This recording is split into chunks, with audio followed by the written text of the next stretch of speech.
본격 밀리터리 팟캐스트 밀떡 시작합니다. 여러분 반갑습니다. 고현준입니다. 안녕하세요. 국방정론 박찬준입니다. 안녕하세요. 놀러온 정명섭 작가입니다. 네, 자 밀떡 많은 분들이 애정해주고 사랑해주고 계시고 하루하루 무럭무럭 자라나고 있습니다. 유튜브 채널에 지금 구독자가 계속 그렇죠. 뭐 조금씩이긴 합니다만 늘고 있어요. 다행스러운 일인데 그래도 여전히 이 속도가 좀 저는 불만스럽습니다. 더 팍팍 늘었으면 좋겠습니다. 네. 여러분 구독, 좋아요, 알림 설정 해주시면 좋겠고 댓글 많이 달아주시고요. 댓글로 여러분의 의견이나 질문들 해주시면 저희가 또 성심성의껏 답하도록 하겠습니다. 많은 분들과 함께하고 싶은 밀떡 오늘도 시작을 했고요. 오늘은 우리가 이지스함 얘기잖아요. 엄밀히 말하면. 맞습니다. 네, 23. 이지스함 중에서도 이제 대한민국의 이지스함. 그렇죠. 정조대왕함이 곧 위용을 드러낼 시기가 돼서 지난번 국군의 날에 그 CG로 나왔던 그렇죠. 그 친구 아닙니까? 맞습니다. 예, 삐딱삐딱삐딱거리면서 갔던. 예.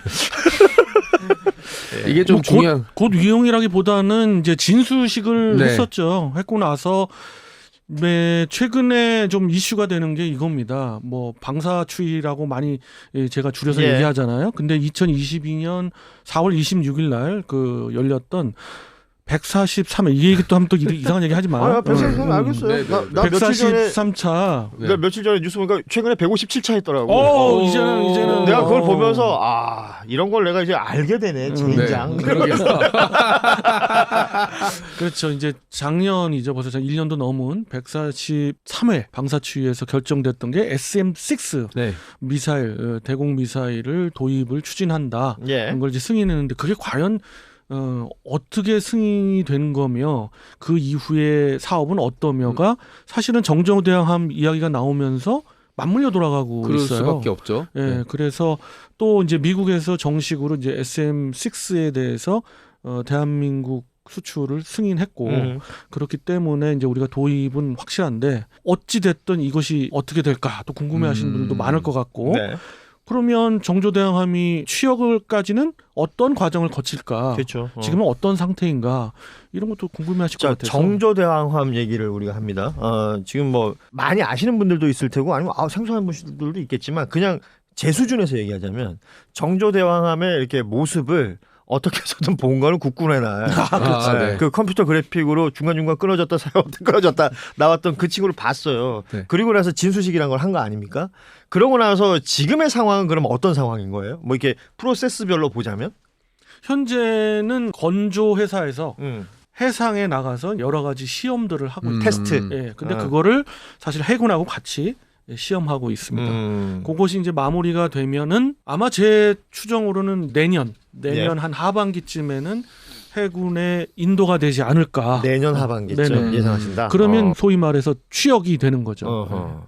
정조대왕함에 대한 어떤 기본적인 인식은 어떻게 갖고 계십니까? 세종대왕함이 이지스함을 들여왔다라는 표현을 많이 사용하잖아요. 어떻게 보면. 근데 시작이다 이렇게 보는 거죠. 정조대왕함은 우리가 만들었다라는 표현들을 좀 많이 사용하기 시작했고 결정적인 게 말씀하신 대로 SM-6 그러니까 이게 그 미사일 자체가 아니라 북한의 탄도미사일을 어떤 식으로 막을 거냐라는 거에 대한 대한민국의 어떤 해결책인 것 같은 카드? 뭐 그런 느낌을 주고 예전에 기억나는 게 세종대왕함을 도입했을 때 우리 해군의 스펙이나 아니면 규모로서는 너무 과하다. 라는 얘기가 없진 않았거든요. 근데 어느덧 이 세 척을 넘어서서 또 세 척이 들어왔다는 얘기는 이지스함만 6척이면 일본이랑 거의 이제 수준이 비슷해졌어요. 그만큼 대한민국의 해양 강국으로 또 해양을 통제할 수 있는 국가로 나아갈 수 있다라는 식의 얘기를 볼 수 있죠. 이 해석에 대해서 어떻게 생각하세요? 일본 해자대와의 어떤 비교? 그렇죠. 제가 다른 에피소드에서도 많이 드렸는데 그럴 때마다 청취자분들이 반신반의하시는 그렇죠. 거죠. 우리가 어떻게 해서 일본 해자대 수준일까. 근데 우리는 계속 뚜벅뚜벅 나아가고 있고 2030년대 초반쯤이면 분명 일본 해자대와 어깨를 나란히 할 거다라고 얘기를 했는데 그거를 잘 좀 이해를 못 하시는 분들도 그렇죠. 계셔요. 네. 근데 사실 건함 계획을 일본의 건함 계획과 대한민국의 건함 계획을 보면 건함 계획이라는 건 사실 10년, 20년을 앞두고 계획이 돼야 되거든요.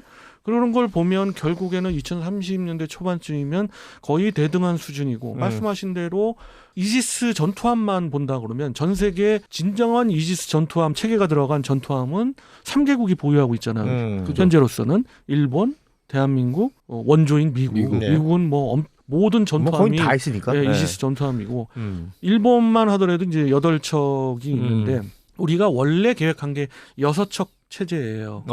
그런데 절반을 세종대왕함이 커버를 한 거고요. 커버를 한 네. 거고 그 이후의 클래스가 바로 정조대왕급인데 정조대왕급에서는 여러 가지 특징들이 있죠. 그리고 정조대왕급의 눈이라고 할 수 있는 이시스테계의 가장 최신형인 것을 들여왔어야 되는데 아타고 함에는 들어오고 뭐 미국 그 이시스함에도 들어왔는데 왜 우리 쪽에는 그걸 선택을 않고 안정적인 걸 선택했을까라는 것도 관심인데 예. 이 모든 것들이 커다란 틀에서의 건함 계획에 담겨 있어요. 그래서 저는 한번 말씀을 좀 드린 것 같아요. 그러니까 애초 건함 계획이 말씀하신 것처럼 뭐 10년 그 전부터 세워진다면 이게 어찌됐건 뚜벅뚜벅 걸어와서 순서대로 잘 진행이 되고 있다 이렇게 평가할 수 있는 거겠네요. 네, 맞습니다. 예. 그러니까 이렇게 해서 2030년쯤이 되면 뭐 일본 해상자위대와의 어떤 그 견줄만한 그렇죠. 예. 그러니까 이 부분에 있어서의 또 모르겠어요. 일본에서는 어떻게 평가할지 모르겠습니다만, 우리가 얘기할 수 있는 거는 결국은 계획된 대로 진행되고 있다라는 것에 대해서는 반드시 그러니까 분명히 중요하게 이제 좋은 점수를 줄 수 있는 거잖아요. 그리고 지금 얘기해 주신 것 중에 정조대왕함하고 거의 세트처럼 같이 얘기 나오는 게 SM6 아닙니까? 네. 그러면 SM6는 어떤 거냐?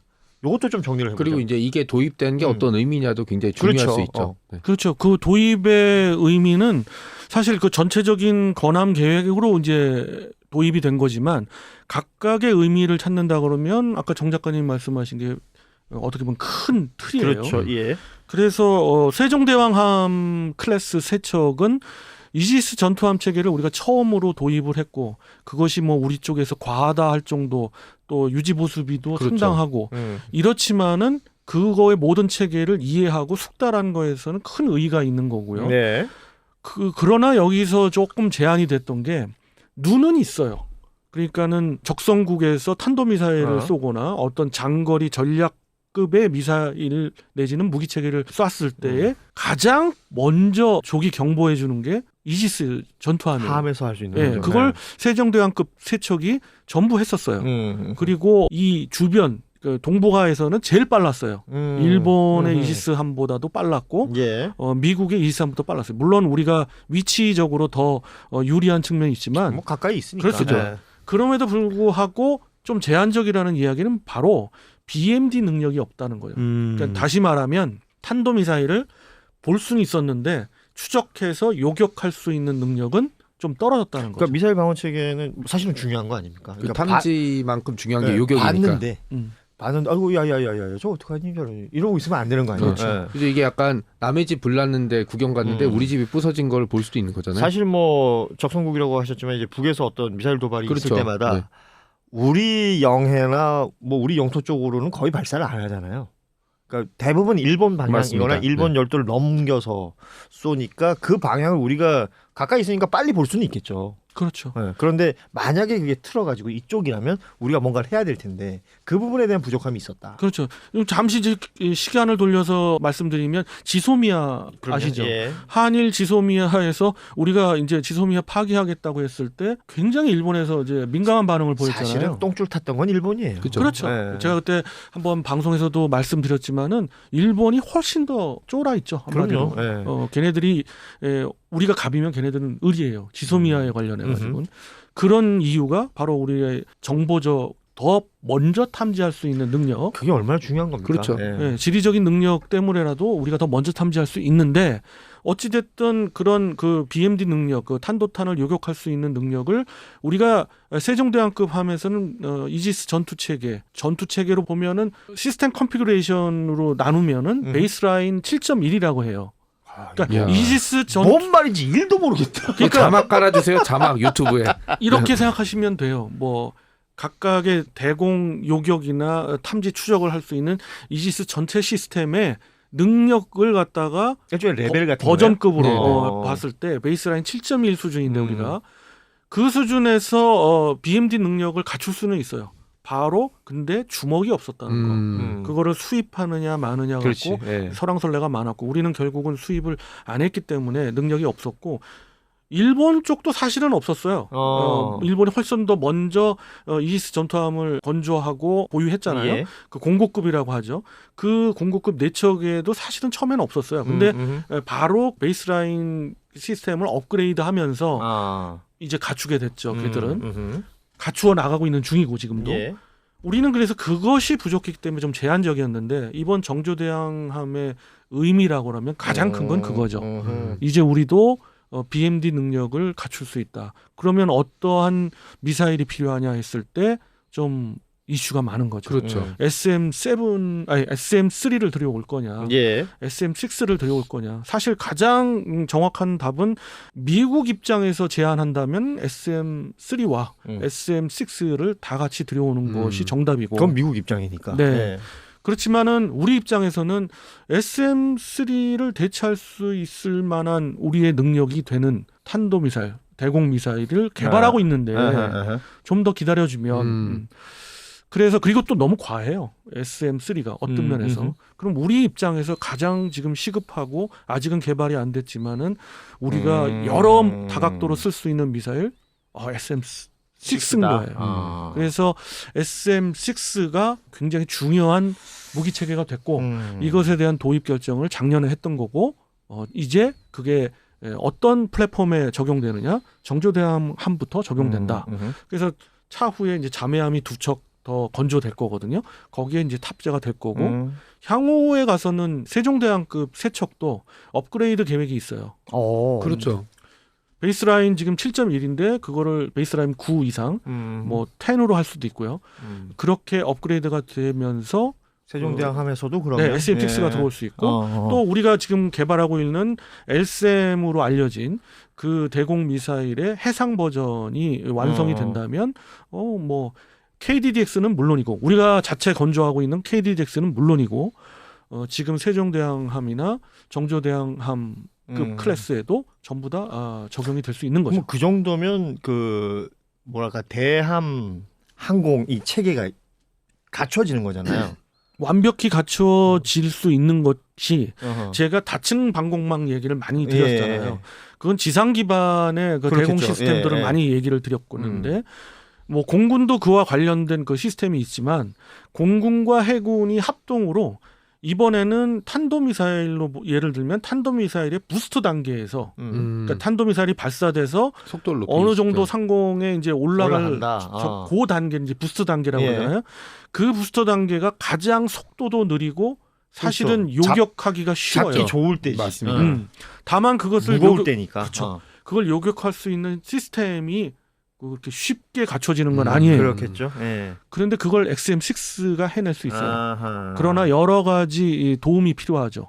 그러면 대함 방공 체계만 보자면 우리가 오늘 정조대왕 얘기를 하니까 또 일본 해자대랑 좀 비교를 해야 되지 않겠어요? 네, 그렇습니다. 어떻게 보세요? 그렇게 되면?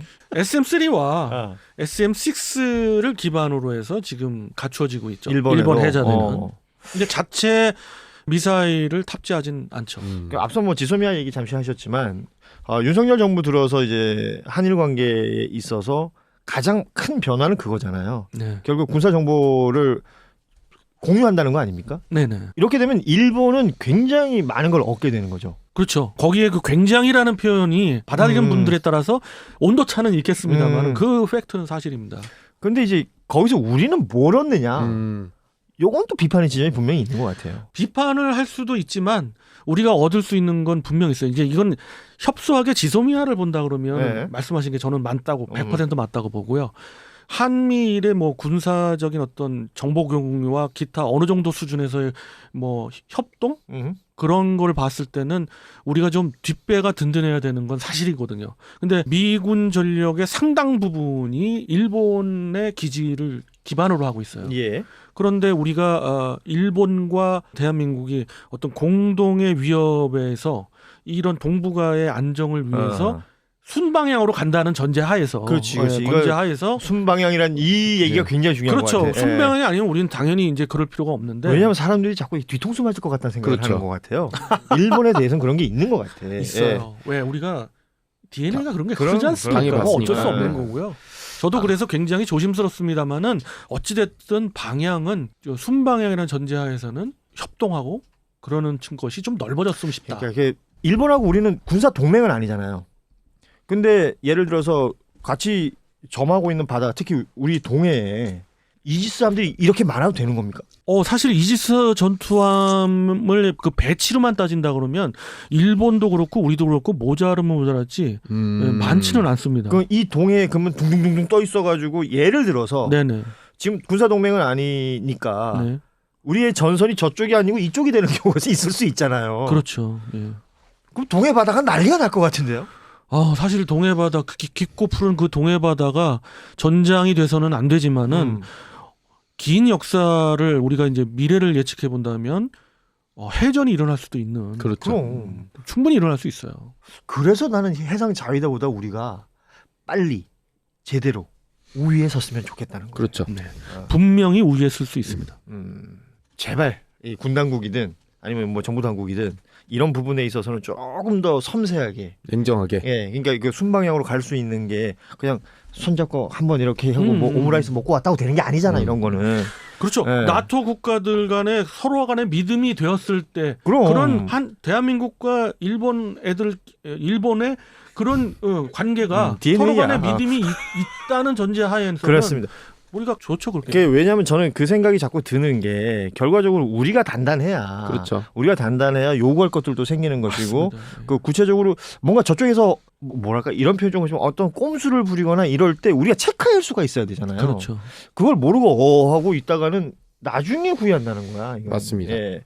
아무튼 뭐 약간 말이 옆으로 새긴 했습니다만 정조대왕함 얘기를 조금 더 해보자면, 그럼 건함 계획이 완성된 건 아니잖아요. 완성될 수가 없죠. 그럼요. 네. 그러면 남아 있는 이 프로세스들하고 음흠. 완성되는 시점 그 이후에 우리가 뭐 이렇게 상상할 수 있는 우리의 능력치는 어느 정도까지 보시는 거예요? 저는 기동전단 3개 전단이 갖추어진다라고 기동전단만 3개. 확실하게 말씀드릴 수가 있고요. 그거에 대한 기반은 이지스급 전투함이 18척이 완성이 됩니다. 18척. 예. 지금 정조대왕함 3척이 이제 완성될 거고요. 기존에 있는 세종대왕급 뭐 업그레이드 하겠지만은 그 3척. 그리고 지금 있는 이순신급 구축함이 업그레이드가 됩니다. 업그레이드가 되는 게 포기되는 단계에서는 새로 건조가 또 될 거고요. 그래서 KDDX가 또 이야기하지 있지 않습니까? 우리도 에피소드를 다루었지만 그거 6척 이상이 건조가 될 겁니다. 앞서 말씀드렸던 이순신급 구축함의 업그레이드가 만약 안 된다 그러면 KDDX급 뭐 배치 수를 더 늘려서 그렇죠. 건조가 될 거예요. 그래서 18급 체제가 완성되면서 6척씩의 기동 전단이 꾸려집니다. 그렇기 때문에 일본 해자대에 4개 호위 대군이 있지 않습니까? 예. 4개 호위 대군의 견주와 우린 3개의 그들로의 의미로 보면 호위 대군급의 전단이 갖춰지니까 거의 대등한 수준이고, 각각의 전투함의 성능을 보더라도 오히려 우리가 더 여유분이 있지 않을까 싶은 게요. 우리는 하면서 계속해서 국산화를 지향하고 있습니다. 물론 일본도 그러리라고 노력은 합니다만은 여러 군데서 삐걱삐걱대는 게 미국의 어떤 관계도 있고 그래서 자기 자체 개발보다는 특히 유도 무기 체계 분야에서는 전적으로 미국에 의존하려고 하고 있는데, 우리는 눈과 함께 유도 무기 체계도 상당한 수준에 올라와 있기 때문에 국산화가 우리는 그런 쪽을 좀 더 지향하는 게 좀 달라요. 그런 측면에서 전체적인 측면의 그림을 그린다면 해자대와 거의 대등한 상황이고, 또 하나 아주 중요한 게 해군의 건함이나 이런 건설에서는 가장 중요한 거는 각 국가의 어떤 경제력이 그렇죠. 뒷받침이 돼야 돼요. 아유, 그렇지. 그런데 예. 우리가 정말이지 이제 눈에 보이잖아요. 우리는 좀 뜨고 있고 일본은 지금 좀 내려가는 추세예요. 아무리 뭐 그들의 경제 지표가 잠깐 올라갔더라도 또 8개월도 안 돼서 또 내려가지 않습니까? 결국은 지는 해란 말이에요.